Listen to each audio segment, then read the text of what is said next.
Kailan kayo nahuli nagkita ni Gretchen? Kasi labas ang mga video nyo. Hindi.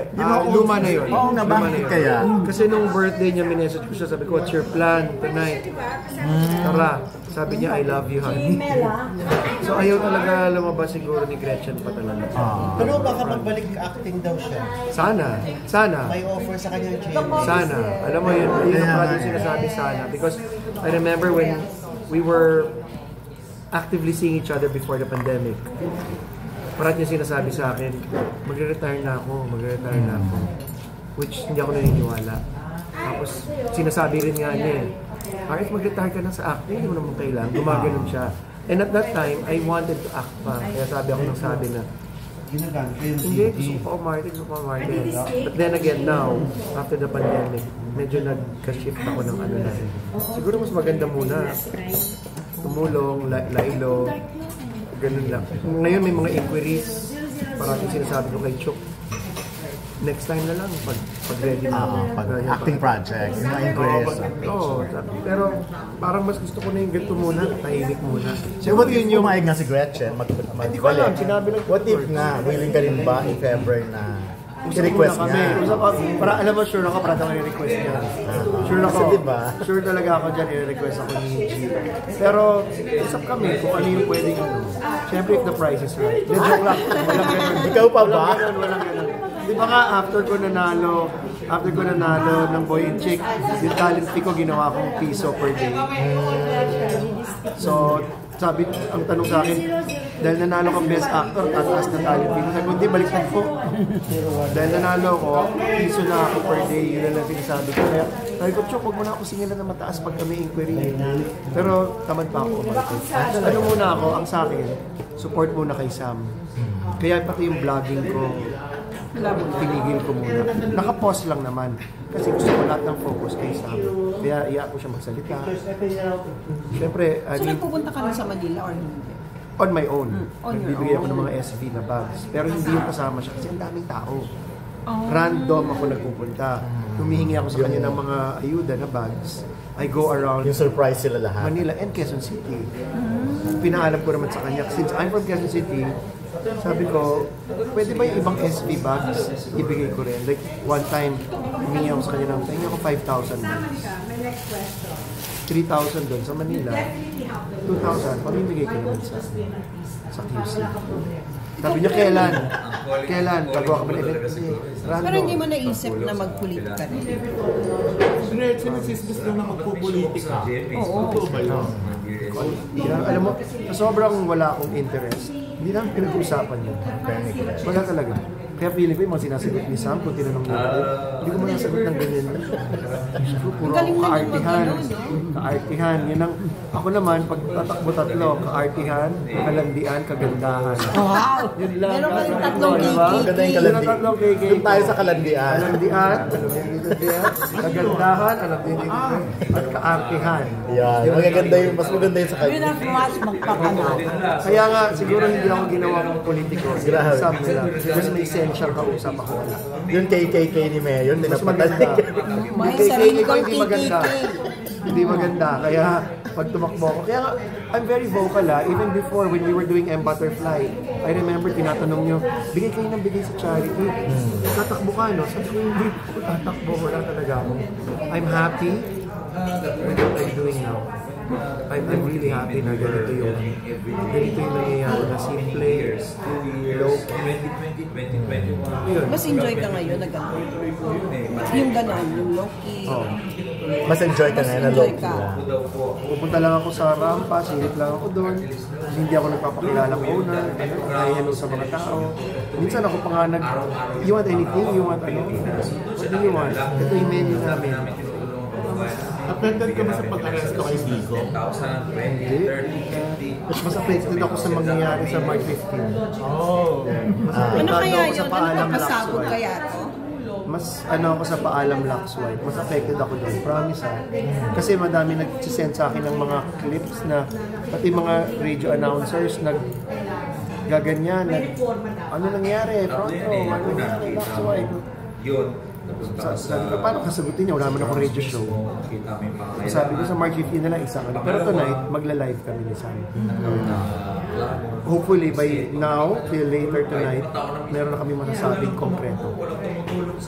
Pero sa 15, sana dito kayo na. Lalo na si Nanay Lolit, pero late na yun. Gabi na yun. Yes, malabas paggabi eh. Don't expect na yan. Naghihintay na siya ng mga manliligaw na paggabi. Mga 5 Mga manliligaw. Ako yung mga manliligaw ko madaling araw. Madaling araw po po hindi ako nakakatulog na. Like, kung ako yung picture dalawa. Yeah. Dito rin sa taas. Kuya, excuse me, kuya.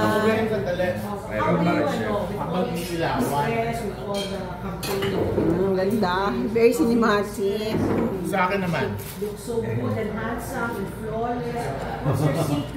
We're in the health, beauty, Yes, grabe ang ganda ni Gretchen ngayon. Nakita ko siya sa Doc Ivy na video. You know, the last time we were together physically was nung namatay yung mommy ni Atong. This was namatay 2024, first quarter, 2023, parang ganyan. Wala, nagkasama kami, nagkwentuhan lang kami, nagkantahan lang kami. Parang hindi kami nagkahiwalay ng malayo. So then after that, naging busy na naman siya. So, imagine, ang sagot lang niya sa akin nung sinabi ko, what's your plan tonight? I love you, honey. So wala. So, alam ko she wants to be private siguro. Na-link na ba kayo niya? Nicely. Parati? Yung nga tatay, walang love angle. Si Sam? Hindi siya na-e-e. Kasi parang ngayon ng mga Mark Heras and ano eh. Alam mo, promise alam mo yung feeling na pag sinabi, parang crush mo ba yung parang pinsan mo, kapatid mo, parang Sa ganun yung ano. Parang kadugo talaga. Oh, di remember, nakwento ko na sa inyo nung pinakilala ko siya kay Lea sa Longga. Pero very casual lang sa akin kasi sabi ko, Lea, this is my partner Sam. Sabi ko, tapos si Lea, sabi ni Lea, hi, you know, you look good together. Sabi ko, no, partner sa business. Sabi niya, shit, I thought partner mo. Sabi ko, no. Sabi ko, kadiri, manang. Sabi ko, kadiri. So may ganun akong, Kasi sabi niya, you look partner kasi. This is partner na. Nakalimutan, omit ko yung business. Mali ba naman ni Leo, di ba? Yun na nga, kaya nga. So nagulat na lang, you look good together. Pero imagine kung hindi yan sinabi yun, inassume niya na buong marami nagaganyan. Kaya nga masaya ako. Ay, kilala kong jowa na siya. Ay, kilala kong jowa. Kaya nga masaya ako na yun na nag-jowa sila ni Regan. Nawawala Paano yung nag-start yung friendship niyo? sa UP. UP sa Mascom, wherein I was a senior. Ako yung nagpa-perform din ng monologue. Kasi sa Live Aids, where Giselle Sanchez came from, where Iglo and Tuesday Vargas, sina Wendy Corneo. Meron dun sa buong show na yun, may isang part na parang monologue. And every year, parang coveted role yun. Sino magmamonologue. So I was doing monologues for siguro 6 years. Bago pinasok yung Corona kay Tuesday. So nagmamonologue talaga ako. Si Sam, that time, applicant pa namin. So parang mas bagets sa akin. Sabi ko, sino yung bagets na yan? Sabi, bago yan na aplikante, si Versosa Sam. Tawag niyo. At that time, bagets pa. Payat, fresh. Chinikat-chika ko eh. Payat, fresh. Oo. Diba? Ba yan siya dati? Abs yan, tapos ang role niya dun sa play, nakahubad, nakatapos. Kita mo yung abs. Makikita mo yung ano pangalan mo? Sam Versosa. Anong batch mo? Anong course mo? So, nag-meet kami doon hanggang sa, of course, I went na from advertising and other jobs. We saw each other sa isang networking company na kasama kami before Frontrunner. And then when I saw him, ang tingin ko sa kanya, amuyong pa din. Parang gano'n pa rin. So I remember, sabi ko sa kanya, ready ka na ba sa ganitong negosyo? Aren't you too young to do this kind of business? Kasi baka hindi pa mature na mo. Kaya mo ba yan? Nakatawa lang siya yan. And then he turned out to be the top 1 seller pala. Ano nag-start company na yun. and I was the top 2 seller. Consistently, hindi fluctuating. So we became close kasi we're from UP, we had the same friends, set of friends, same sets of stories. From Live Aids, we had the same parehong premise parate, kain sa kasaa, yung mga manglari. So it was very easy to, to relate to each other. Even if I was gay friend din naman siya, chika kami ng chika. Pero even then, parang tingin ko talaga, parang kapatid. Wala attraction. Oo, parang kapatid. Although dami sabihin, wapo na. Walang sexual tension pag nakikita mo siya, walang. Also, lagi ang top. Pag nag-abroad kami, minsan, pag papasok ako sa room niya, hindi ka naka-under. Walang na-fear, Wala. Tapos, pagka, wala na, pupunta kami sa isa room, hindi kami together. Ako pa yung lalay mo sa kanila. Talaga yung meeting sa kasi parang, naunahan ka kasi. Hindi ko makita. Naunahan ka na. Hindi ko ma-imagine na, ganon ako. Siguro kasi tingin ko parang kapatid nila, parang gano'n, di ba? Parang, Hindi kayo nag-compare notes? hindi talaga. Then, how to sell a product. Oo, yun. Hindi kayo nag-compare notes on how to sell a product. So, from then on, from that first company, we saw the flaws, we saw the strength, and we told ourselves, the two of us, gawa na lang tayo ng sarili natin wherein we can do it with full strength, wala nang flaws. Well, of course, we're not perfect, but you know. So, noong 2009, we put up front row. And actually, 2009, latter part, 2010, last one, came in. Tinanong niya sa akin kasi yun sa unang company na sila namin, houseware products like takore, plancha, kaldero. Hindi ko naman type magbenta ng takore. Type niyo ba yun? Nag-meeting tayo na, tapos kinikwento ko sa inyo yung takore at yung plancha namin. Diba? Hindi niyo type yun. Kunwari sabihin ko, Lolit, mawawala na po sa production ng takore namin. Diba? Hindi yata. Arinola. Sabihin namin hindi pang mayaman. So, tinanong ni Sam, ano yung gusto mong product? Sabi ko, Sam, this was 2009. Meron ako yung order sa Japan. Ang pangalan, glutathione, pathione. Pangalan, in-order ko yan, banig-banig para cleansing ng liver, tsaka para kasi parati ako naarawan sa shooting para mag-brighten. Ano yun?